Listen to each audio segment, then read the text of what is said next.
Assalamualaikum and hello everyone. My name is Hakim. I'm going to start my group's presentation about the shadow economy in Malaysia. To start off, we are going to share about the definition of shadow economy, whereby it refers to all economic activities which are hidden from authorities for monetary, regulatory as well as institutional reasons. Here, I have an example of monetary reason would be in terms of avoiding of tax. For regulatory reason would be in terms of avoiding of government regulation and bureaucracy such as on registration of firms. And institutional reasons would be avoiding rule of law such as to conduct corruption. There are other names to call shadow economy, for example, informal economy, hidden economy, or cash economy. And generally speaking, shadow economy is reflective of productive economic activities, which if they are recorded would contribute to national GDP of a particular country. So it can be further defined into legal economic activities such as unreported income from side business or side jobs, as well as illegal or criminal activities such as drug dealing, smuggling of goods, or fraud. Next, we're going to talk about some statistics on shadow economy. To start off, we wanted to highlight that IMF reported the average size of shadow economy around the world is at 31.9% of national GDP in 2015. As a trend, the country that is less developed would have a larger size of shadow economy compared to more developed countries. In this case, the example of the largest the country with the largest size of shadow economy would be Bolivia at 62.3%, while the country with the smallest size of shadow economy would be Switzerland at 77.2% of national GDP. When we zoom into Malaysia, MOF estimated that in 2020, the current size of shadow economy is at 20% of GDP.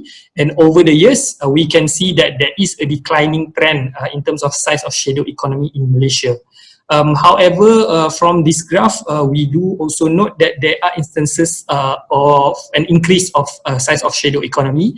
And Haji Dane et al. Actually highlighted that the increase happens during instances of economic hardship, such as you can see here, during the 1997 Asian financial crisis, there is an increase, as well as in 2007 to 2009, when commodity and oil price shocks take place.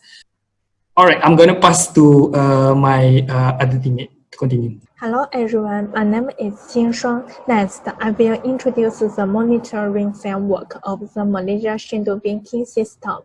The supervision of shadow banking is not limited to the size of shadow banking itself, since there is no unique way to monitor the evolving shadow banking system. The regulations governing silver banking are not uniform. Facing this challenge, FSB proposed 7 high-level principles for establishing an effective monitoring framework and took procedural steps to monitor the shadow banking system. As shown in the table, we can understand the monitoring framework of the Malaysia shadow banking system more clearly. The shadow banking monitoring framework in Malaysia was developed based on the FSB math, and the necessary adjustments were made according to the local shadow banking system. Please look at the picture. The first circle contains the potential system risk from problems caused by the high degree of interconnection with the banking system. These entities lack substitution and have a high degree of contact with banks, so they are of great significance and require the government to strengthen supervision. The second circle contains entities that in credit expansion directly or as part of the credit intermediary chain. The entities included in Circle 3 do not belong to the definition of shadow banking, but can promote the flow of funds between the end supplier and the user, which is part of the entire financial intermediary chain. They can facilitate the process of credit intermediation. Thank you. Okay, next I will present The sixth challenging addressing the issue on the shadow economy. Firstly, is a smuggling issue, for example, on the cigarette. According to the report by Oxford Economic Tobacco, Malaysia government lost almost 4.8 billion in excise duties. This is because of Malaysia have a long coastal area and a lot of entrance and exit point by air, land and sea. The second point is a development on the technology. For example, increase in internet and telephone banking, mobile application and online shopping that give impact in the use of the cash for recorded transaction. The number three point is the rise cross-border economy shadow on the shadow economy. For example, Malaysia IIB report it is difficult in dealing with personal and corporate taxpayer who earn income internationally. The next point is on the illegal workers. Most of them not pay the tax and some of them are being used by corrupted agent, organized criminal using wrong corporate registration, misuse of identities and the illegal trade in the work permit. The next point is misuse of technology. According to the Malaysia IRB, mostly they use false invoice receipt and identity fraud, even though more transactions are now being recorded electronically. Such electronic record can themselves be vulnerable. The last point is the new business model, the sharing and gig economy.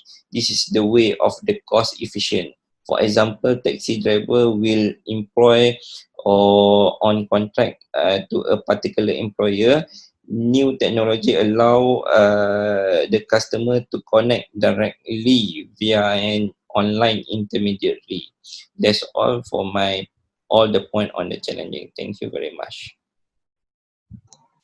Hello, doctor. My name is Jiang Tingshan. Let's move my part, solutions and suggestions. I will, from the 3 points, to talk about the solutions and suggestions of shadow economic. The first one is for government solutions. Government should reduce corruption. And the next point is find effective investigative methods and accountability mechanisms. And the next point is train government staff and other relevant personnel to monitor the shadow economic. And the last one is about the law. The governments can make more stringent laws. The next point is for participants themselves. The first one is avoid improper transactions.